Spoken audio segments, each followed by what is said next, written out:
This podcast is sponsored by ebookit.com, self-publishing solutions for the independent author and small press. Visit us today at ebookit.com.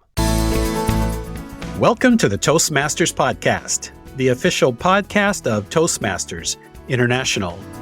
Hello, everybody. This is Greg Gazin. Remember that a person's name is to that person the sweetest and most important sound in any language. For those of you who know Dale Carnegie, that is a classic quote from his book, How to Win Friends and Influence People.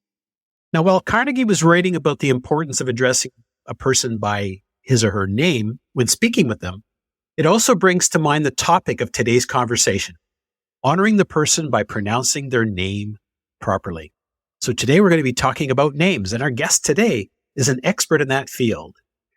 Fiona Swee-Lin Price, PhD, is a cross-cultural communication specialist and award-winning keynote speaker, and has been working in the intercultural field for over 20 years.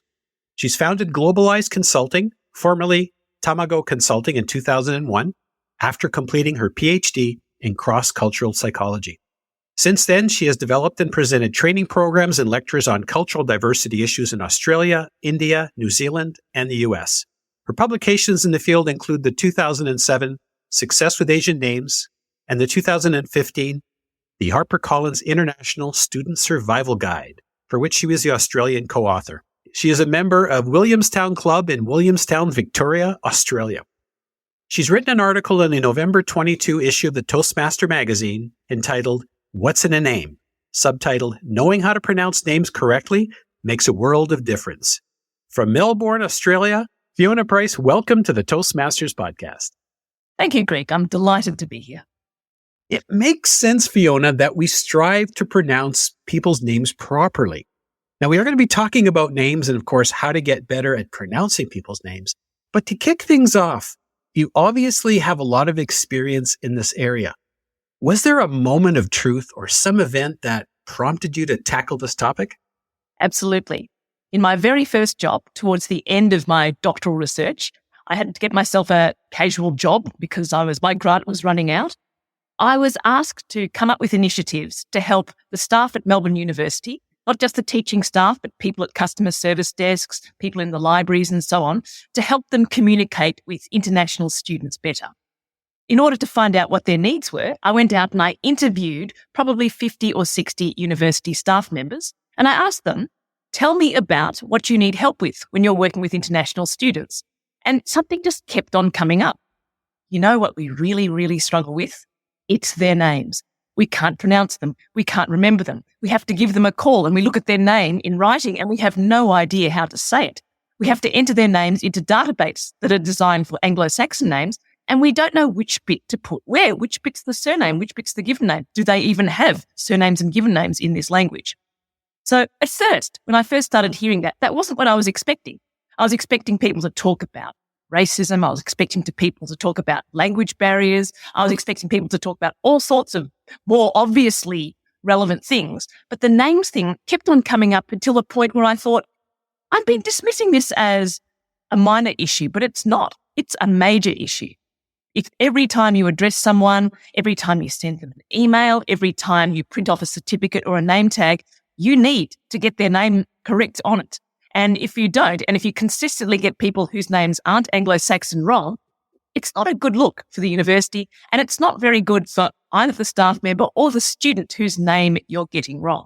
It sounds like that item was not even close. It wasn't even on the radar. No. Eventually, I started to come around to the idea that this is important. In fact, I've been interviewing 50 or 60 staff, and pretty much 90% plus were flagging it as one of their major day-to-day challenges. And I thought, well, look, my market has spoken. I'm going to have to develop something to help support people with the use of multicultural names. So that was really my moment of truth. My epiphany was, they need help with this. They are really struggling. What can I do to help them? And I came up with the idea, well, how about I develop a little training program? I'd been running training programs in my job. How about I develop a training program specifically focused on the sort of names they need to work with every day?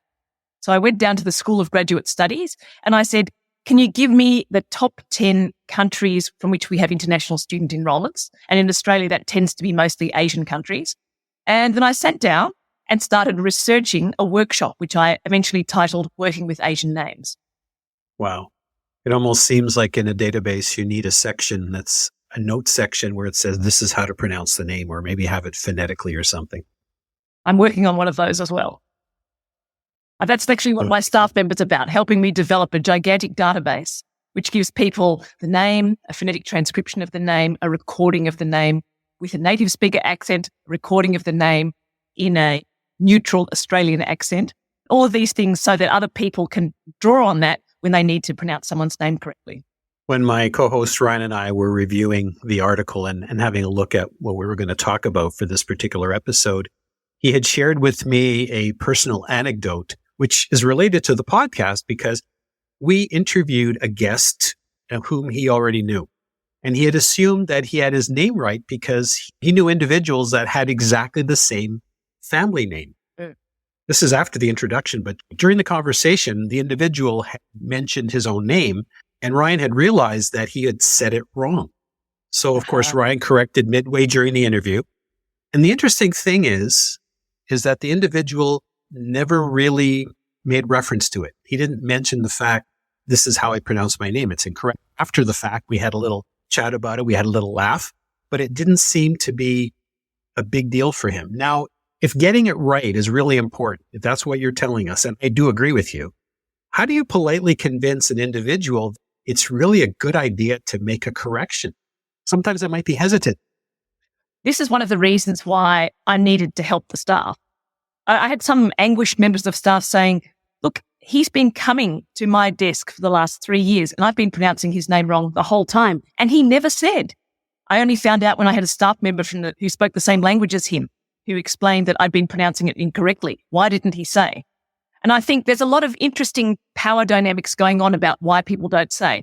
One is simply, it gets to be too much trouble. If you have to correct every time your name gets said in a day, that's often many, many times, you have to actually step in and correct people. Then there's the power dynamic of who is it that's getting your name wrong? When you're a university student and you're perhaps in your late teens and your early 20s, and you're working with university staff who are 5, 10, 20, 30 years older than you, it can be quite uncomfortable. It can feel quite disrespectful telling them, actually, you may be my professor and you may be 60 and wearing a suit, but you're actually pronouncing my name wrong. It's actually quite a difficult thing to do. People feel uncomfortable. They're quite happy to let it slide rather than risk alienating someone who's quite powerful and who's older than them and so on. If you're an immigrant, often the same thing. You want to fit into the new society. And if you're constantly flagging something that makes you stick out as perhaps not someone who was born and raised in that society, who has a language that's not spoken widely in that society, that kind of gets in the way of you feeling like you're wanting to be part of this country, you're wanting to connect with people. Often it's people are tired of correcting people. It's uncomfortable having to correct people. You get a bit tired of it. It's easier just to let it go. There could be a power issue with the person who you're correcting. You might be comfortable correcting a child pronouncing your name wrong, but perhaps not a fellow adult. There's lots of things going on there. And often people sort of cut to the chase by saying, look, rather than having to go through this uncomfortable process of do I correct them, do I let it slide, I can just adopt a name that they're comfortable with, and then it ceases to be a social obstacle for me to negotiate. I found in one of my Toastmasters clubs, we had a gentleman who had a very simple name, and we'll just call him John White. At meetings, he'd introduce himself and he would say, hi, my name is John and I have a job. So instead of introducing himself with his full name, he would just give his first name. At first, that would sort of get a chuckle from people. But after a while, other people started saying that. So instead of introducing themselves with their full name and their job title or what they do, that became a norm, which also became a little bit of a problem when you had multiple people with the same name. And when we asked the individual why he was doing that, he basically just said, well, we do the same thing every week and it's just too formal. What would you suggest in that particular situation? Well, I think there is something to be said for efficiency and comfort and ease of making your life easier for yourself. I read out a name at a graduation ceremony a few weeks ago, which was 36 letters long. It was a Sri Lankan name. And I read it out at his graduation ceremony and he punched the air when I got to the end of it, because I think no one had ever got to the end of it in Australia before. If he was trying to sit there and every person who ever used that 36-letter surname and had to coach them and take them through how to say it, Honestly, the poor man would never get anything done. He spent his whole day doing name pronunciation coaching. Now, I do that, but I get paid for it. He's not getting paid for it. I'm assuming that he just shortened his name just to make life easier. I mean, life is full of stresses. If your name, which gets used so often, is one of those sources of stress, it's very tempting to find an easy way to just remove that from your plate. You have one less thing to deal with. And that's a burden which people who have a name which is familiar to the people in the society where they live don't have. They don't have to think about it. People use their name and it's something which is easy and they just take for granted is quite easy. They're not conscious necessarily that there are people out there for whom their name is a constant struggle, taking up time and energy for them. Yeah, fair enough. In this particular case, I think some of us maybe thought he was just being flippant. We had a chat with this at the executive meeting level, and we thought, well, perhaps if people were pronouncing their names and people would get to know those individuals in the room. And also, if it was a name that people might have a challenge, by an individual pronouncing their name, you get to hear exactly the way it's pronounced. One of the things I'm often saying to people is that it's great now that people are getting more conscious of the need to do better with culturally diverse names from languages you're not familiar with. But I also think that the expectations have gone up, but the support has not. I think there needs to be more acknowledgement of the fact that it is a difficult task. And even if you've heard the person pronounce it exactly as it's meant to be pronounced, it's not necessarily easy to mimic exactly what they've said or to lock it into your memory so that you can say it the next time you see them. So one of the things that perhaps is helpful in Toastmasters meetings, especially if you're putting up little sort of name tags, when you prop the name tag up on name cards, whatever you call them, putting a phonetic transcription underneath that. So when people can look across the room and they can see how your name's pronounced. And that has not only the effect of on the spot, they're able to read the pronunciation of it from the card.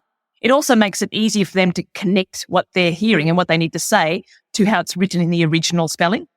During the long Melbourne lockdown, we had a Vietnamese Australian Toastmasters member in my club whose name was Phuong. Vietnamese name, Phuong.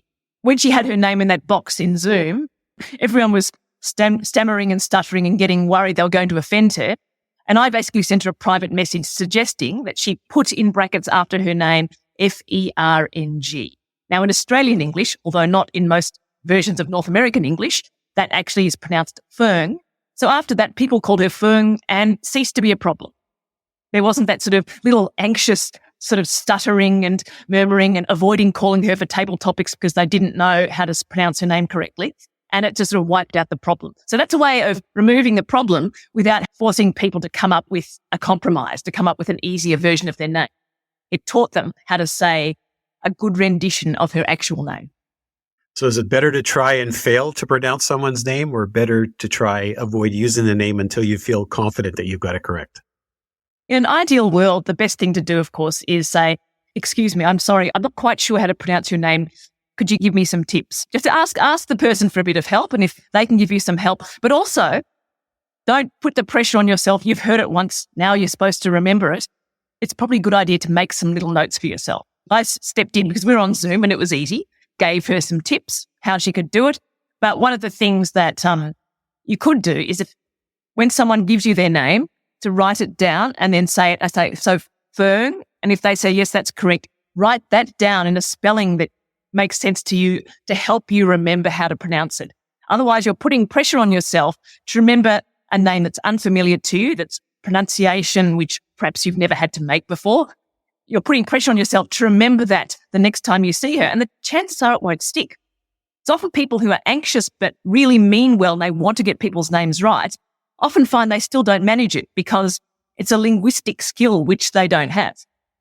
I find that sometimes people will trip up on names that they're unfamiliar with, even if they are pronounced exactly the way they're spelled. Yes. Often that's unfamiliarity.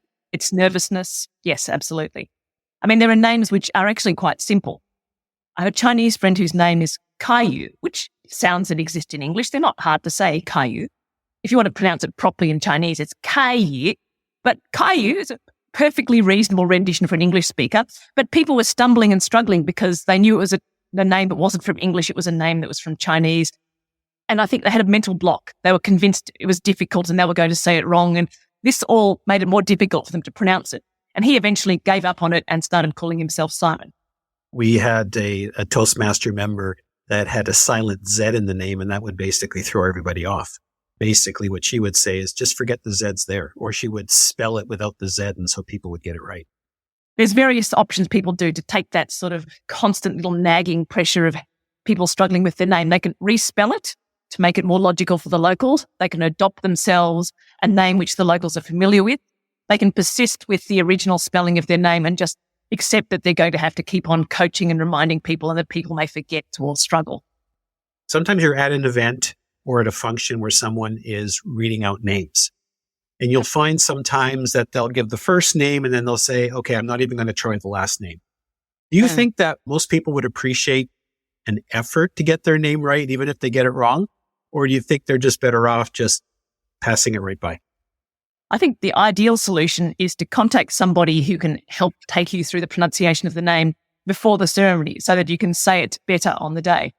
That's exactly what I do. I actually help presenters at ceremonies, people who are MCs, people who are reading out names at a convocation or graduation ceremony. I coach them on how to say the name so that they don't have to have that problem on the night or on the day when they're having to read the name out. If you actually get a name sprung on you randomly, you usually would get at least a chance a few minutes before the ceremony to have a look at it. If it's a particularly long name, try and break it down. The difficulties with long names, often the long names, nothing in those long names is particularly difficult. It's just that it's so long, your brain is jamming up. It's just too much foreign language coming in at once. It's just cutting it up into sort of 2 or 3 syllable portions and reading them as if they're 2 or 3 syllable words instead is surprisingly effective in convincing the mind of an English speaker to say a long name more easily. Fiona, you touched upon a couple of things that people can do to try to pronounce the names right. What are some of the other strategies that people can use to be able to better pronounce people's names? One of the most important things when you're finding a name difficult or you look at a name and you're not sure how to say it is you've got to hear the name or find a way of figuring out how the name's pronounced. So getting the person to say it, finding someone who speaks the language the name comes from to say it for you, going online and searching for the pronunciation of it. But once you've heard it, remember that you're not necessarily going to be able to lock that sound into your mind. Finding a way to record the name and its pronunciation in some way. If the person's there and you know that that name's going to be difficult for you, whip out your phone, put it on record and record them saying their name. That way you can actually practice it behind the scenes without having to ask them 3, 4, 5 times until you're too embarrassed to ask again for help with their name. That's one of the reasons why people who do the polite thing and ask for help get to the point where they still can't pronounce it and they just start to dodge it because they're too embarrassed to keep on asking for help. So get a recording of the name. If you have a recording, then you can take it away behind the scenes and transcribe it yourself with the Vietnamese Australian member of my Toastmasters club. If you had Fern and you wrote it down for yourself in a way that made more sense to you, it would be much easier to remember. You've helped to lock it into your memory. With the very, very long one, if you had, like I said, if you cut it up into shorter portions and just read it as a series of short words rather than one very long one that's intimidating, that can also help you pronounce it. It's like a phone number. It's easy to remember if you have spaces or hyphens or dashes in between them. Exactly. One of the things that you can do if you've got a company and you've got a website or you've got staff profiles is have a little recording of their name that you can press next to the name when it appears on the website. I think on LinkedIn, you can now do that. You can record your name and upload it to your LinkedIn profile. So that way, before someone calls you, they can press that button and then write their own kind of transcription of the name, and then they can address you correctly when they give you a call. Tell us a little bit more about the training session that you did with your Toastmasters Club to help with pronunciations. Well, my Toastmasters Club has quite a multicultural membership. We have members who are ultimately from India, migrants from India. We have someone who's German. We have a couple of people from Latin America. We had at that stage someone Chinese and a couple of the people who are often on the committee. One of them has an Italian name and one of them has a Maltese name. And because of this, whenever I'm sitting there in a Toastmasters meeting, I'm often sitting there wincing quietly to myself because I know lots of people's names are being mispronounced. And eventually I thought, hang on a minute, this is my job. Let me take charge here and try and help out my club members. So I went away and I created an educational to run in my Toastmasters meeting, and it ended up being probably a 10, 15-minute educational, quite a long one. And I went and I double checked. I checked in with all the members and I sort of checked in to make sure I wasn't teaching anyone to pronounce it wrongly. I went through member by member, everyone with difficult names, and I coached everyone on how to say it. I put it up on a PowerPoint slide with a phonetic spelling, and I coached everybody on how to say the names correctly. That's phenomenal. Is there a recording of that somewhere that we could listen to? There isn't, but I have to say, I mean, a little thought came to mind, which is that there's probably a need for this in many, many Toastmasters clubs. I could go from club to club giving this presentation. I can just get the names of the club members and do the same thing for other clubs. We're talking about names, and I think I've read that for the longest time, it wasn't uncommon for people to adopt an English or an Anglophone name. And I still remember going into a bank and talking to a client services rep. She had her name badge on her shirt, but she also had a second badge on her desk. So one of them said Mandeep and the other one said Mandy. And I asked her why she had two badges. And she said, depending on the group that I'm talking to. In Canada, there seems to be a trend towards claiming back an individual's traditional or their ancestral names, particularly in the Indigenous community. And I'm just wondering, are you seeing this type of trend globally? I'm certainly seeing more people now are deciding not to adopt an English name or a Western name when they move to an English-speaking country. Partly, I think this is an acknowledgement that in English-speaking societies, it is considered important. It's an important part of showing someone respect to use their name correctly in the way that the person wants. One of the things I saw a lot when I was working with university staff is that a lot of students who've come from a country where there's a more sort of recognition of respecting the social order. You must be respectful to someone who is older or in a more senior position than you, and not correcting them about anything is part of that. So a lot of the international students, say from China, from India, from Indonesia, would be very reluctant to correct people. But I think once they come to Australia and they start to understand that respect works differently here, it's not considered disrespectful to tell your teacher that your teacher is actually pronouncing your name wrong. There's more recognition. And there's also just an understanding that actually, by their standards, they're not treating me with respect. I think it's about time I demanded a bit more respect and started using my own name. One or two people that I know that used to use an English name of some sort have now reverted to using their original name. And they've also started coaching people to say it rather than just accepting that it's going to be mispronounced. Yeah. Of course, when you're doing it, you have to do it in a polite way when you're correcting someone, right? That's also difficult to do when English isn't, if you're doing it in an English-speaking environment, how to correct someone in a polite and respectful way is actually not that easy. Learning how to correct someone when you're not speaking a second language is quite a difficult exercise. I speak French and Chinese, and I remember things like when I was trying to call a waiter when I was in France and they weren't coming, I thought, I don't know how to get her attention in a polite way.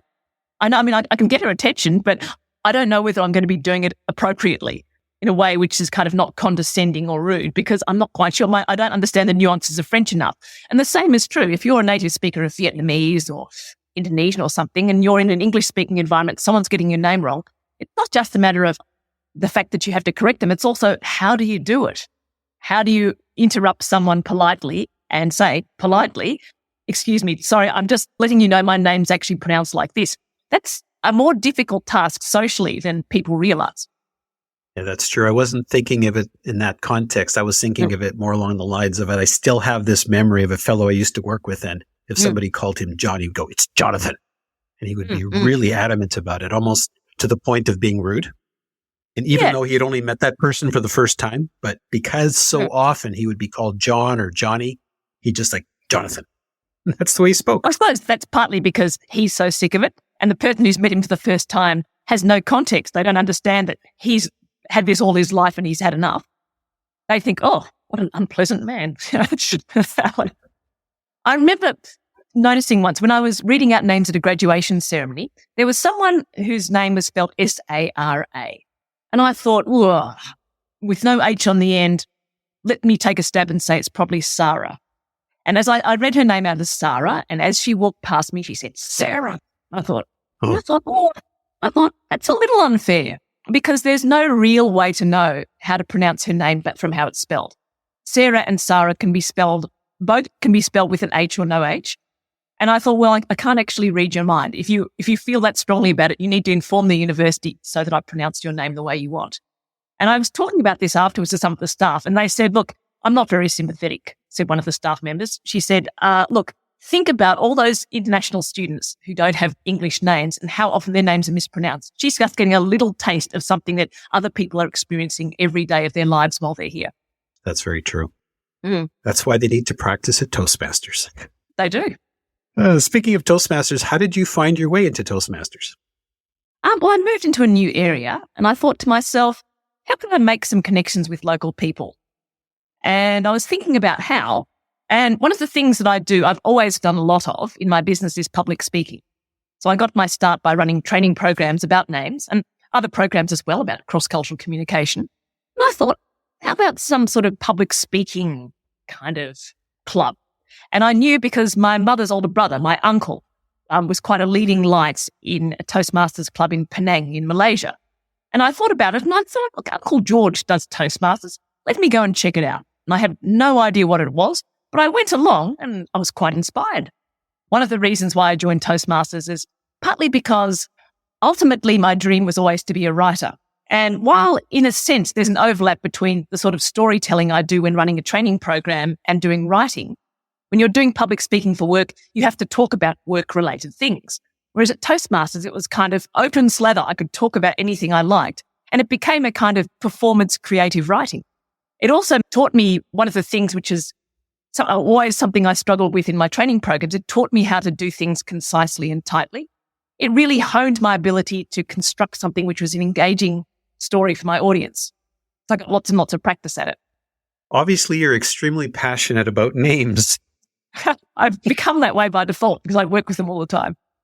So answering the question, what's in a name? We have just barely scratched the surface. So Fiona, are there any final words of wisdom you'd like to offer our audience in terms of helping them get the names right? I think something which I've seen increasingly is a lot of commentary about the importance of getting names right, especially culturally diverse names, as a way of showing respect to the people whose names are being said. One of the things I'd like to add to that as a little side note is that don't assume that the reason why people aren't getting names right or aren't using names or trying to avoid them is necessarily because of their attitudes. It's not necessarily because they don't want to get it right. It's often because they're anxious. It's because they're intimidated. And it's reasonable to be anxious and intimidated by pronouncing a name from a language you don't speak. We need to acknowledge that it genuinely is difficult. It's not just about if you've got a positive, non-discriminatory and respectful attitude, you will magically get the linguistic skills and knowledge that you need to pronounce someone's name correctly. It takes quite a lot of linguistic skill. You need to be able to hear a sound that's not familiar to you, lock it into your memory, and then reproduce it every time you see that person. And it's not that easy. We need to put in some structures, some processes to help people lock those names into memory, to help familiarize them with the sort of names that they're seeing, if those names are not familiar to them. We need to acknowledge that it's difficult to pronounce names from languages that you don't speak and help people, to teach people rather than tell them they need to get names right and then leave it up to them. People don't necessarily know what to do to help themselves find it easier to pronounce and remember difficult names. So that's probably one of the keys to my work is rather than judging people for not being able to get names correct, it's helping people to do so. This has been extremely enlightening. I've certainly learned a lot about our conversation. If someone is interested in learning a little bit more about what you do or how to get in touch with you, what's the best way for them to do that? Well, I have a newly created, revamped website where they're welcome to have a look at the sort of activities that I do in the names department. So my website is at globalize.net.au, and that's globalize spelt with an I-S-E in the UK or Australian spelling. And I've got a summary there in my new website about my multicultural names offerings. So there's pronunciation coaching. I provide audio recordings of myself reading out a list of names, the list of names you have to read out. So I can send the recording to the person who has to say those names so they can use that to practice from. I also do phonetic transcription, where they give me the list of names and I transcribe them phonetically for a native speaker of English so that you can read the phonetic version, which is spelled in a way which is closely connected to how you expect it to be pronounced. The other thing which I've been doing more and more of lately is I've been doing the reading myself. If you haven't already done so, please check out Fiona's article, What's in a Name? Knowing how to pronounce names correctly makes a world of difference in the November 22 issue of the Toastmaster magazine. Fiona Swee-Lin Price, thank you so much for taking the time to speak with us today. Thanks very much, Greg, for having me on the show.